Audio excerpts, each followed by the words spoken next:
Hey, what's going on? I'm Brad from B&B Cosplay. Today, I'm going to be talking about putting holes in EVA foam.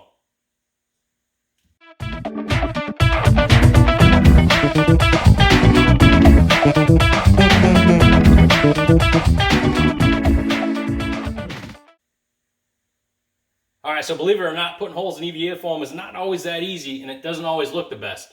So I'm going to show you a couple techniques that I use to make sure that the holes all look good and clean every time. Now, as an example, I've been working on a full-size Soundwave costume, and in the front here I had to do all these little circles. I want all those things all to look the same and be clean, so I used my hole saw, which I'll show you that in a little bit, and a couple other techniques. So let's bring this in, and I'll show you what kind of tools we're using today. Alright, here's what we're going to be talking about today for putting holes in foam.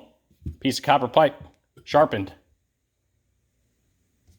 Hollow punch. Good old-fashioned hand blade with a compass.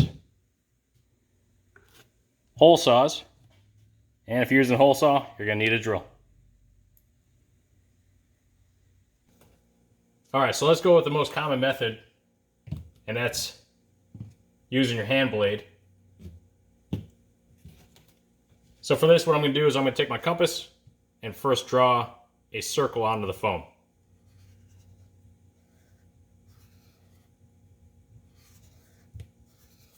There's my circle. I want to make sure we have a nice sharp blade. Run through the sharpener a couple times. And you're going to want to make sure you hold your blade straight up and down, not angled. And just push it a little bit, don't go too far, and then just start spinning this piece that you're cutting, like this. It's really important to try and make sure you keep your hand up and down. Otherwise, you start angling your blade and your hole is going to be all out of shape. And what I'll do is I'll just keep pushing evenly on my blade while spinning the piece that I'm working on. A little bit of a longer piece, so it's not really working too great, but that's all right. Until we're all the way through it. And we can pop that out. And there's our hole. So you can see on this thing, it's got a little bit of jagged edge on it. It's not too bad. Clean that up with a rotary tool, and it would look pretty good. And you can also reuse this piece here to recess it. If you need to keep it in and you're just looking for a little bit of depth in that piece. But that's that one. The nice thing about this, you can do any hole size that you want because you're doing it to whatever. If you want to use a compass, you can use a compass. If you have something round that you want to trace the bottom of it and then cut that, you could do that as well. So it's pretty universal as a size of hole that you need. It just doesn't always come out the best. So on to the next method here, which is taking a piece of copper piping and just sharpening the end, and that'll push right through the foam. Now the way you sharpen this thing, you can use either a nice blade and just run along the edge here and sharpen it, or you can take a piece of sandpaper, make kind of like a cone shape out of it, and just continuously round it until you get a sharp edge. The thing I don't like about using a copper pipe is you're kind of limited to the sizes of copper pipe you find. So you're looking at, what are the sizes? 1/2 inch, 3/8 maybe, 3/4, 1 inch, 1 1/4. There's not a whole lot of choices, so you're kind of limited. If you're not looking for a variety of sizes, this works pretty good. And the way this works, you just take it after you got it sharpened, put it on your piece of foam, and just push straight down while turning. Eventually it pushes out the back, and you just grab a pick, and you get your blank out of there. And there's that. Nice thing about this is if you're looking to punch a bunch of holes out, you need this kind of shape on a project, this is pretty nice for it. And it does give you a nice clean hole as well, but again, you're just limited to the size of pipe that you find. And copper isn't always cheap, so it can cost you a little bit of money. Next, we'll move on to the hollow punches. Hollow punches are pretty cool. They're not my #1 choice, but it does work. I've used these for a long time. They work a lot better on thinner foam. Thicker foam is not the best, but it still works. I got this kit off Amazon for probably about $16, or not super expensive. They were fairly cheap.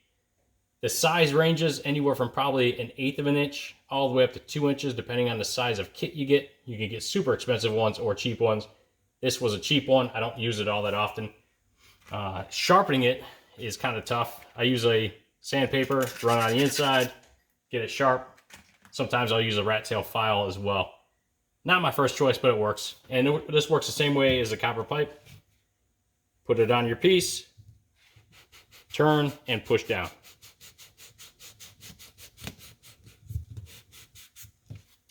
And this one, you can just push your blank right back out like that.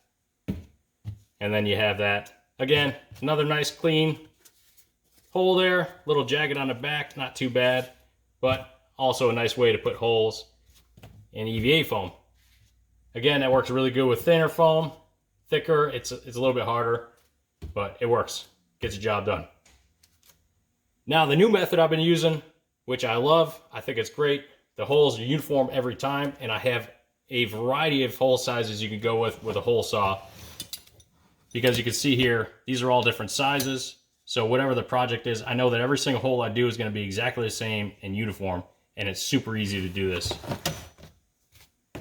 So what you're going to need to do is get a blank or a wood block like this and just pre-drill your hole. Just bring it down until it goes into the wood a little bit. And we're doing that for two reasons. For one, it's going to act as a guide for your guide bit.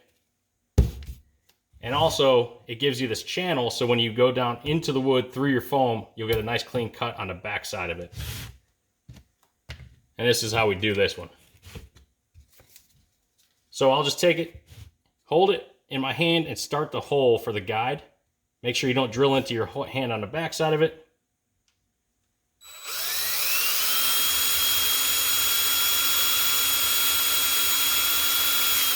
Okay, so we went through. Now we got our guide. What we do is line that up with a hole on a piece of wood. Don't push down too hard. If you start pushing down too hard right off the bat, you're going to tear your foam. So kind of back out a little bit before you start running it.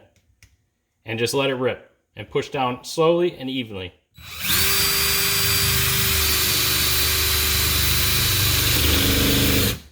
Now you heard that I went all the way down to the wood. Make sure you're pushing down until you hit the wood so you get that nice clean edge on the backside.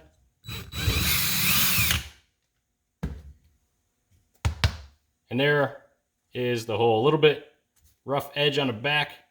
It wouldn't be too bad to clean that up with a Dremel, but that's a really nice clean edge.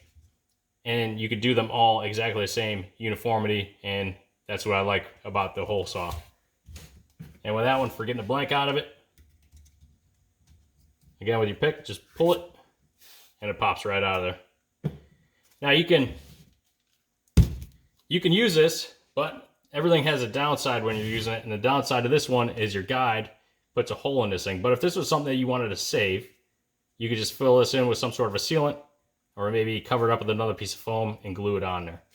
But the hole saw is definitely my favorite method to use. It is my go-to for putting holes in EVA foam.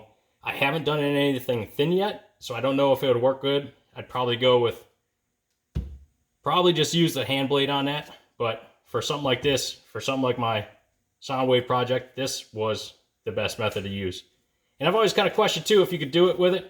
I didn't know if it would work, but it worked great, and I'm really happy with it.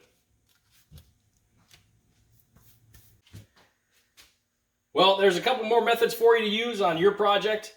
Just make sure before you try any of these things out on your final project, you're trying it out on a piece of scrap foam. This here is a high density 1/2 inch foam. I'm not quite sure what you're using, but it might be different, so you might get different results. Always test it out on scrap before you go to the final product. If you like this video, please give me a thumbs up and subscribe. You can always catch my current projects on Instagram at BNBids or BNB Cosplay at Facebook. Until next time, cheers.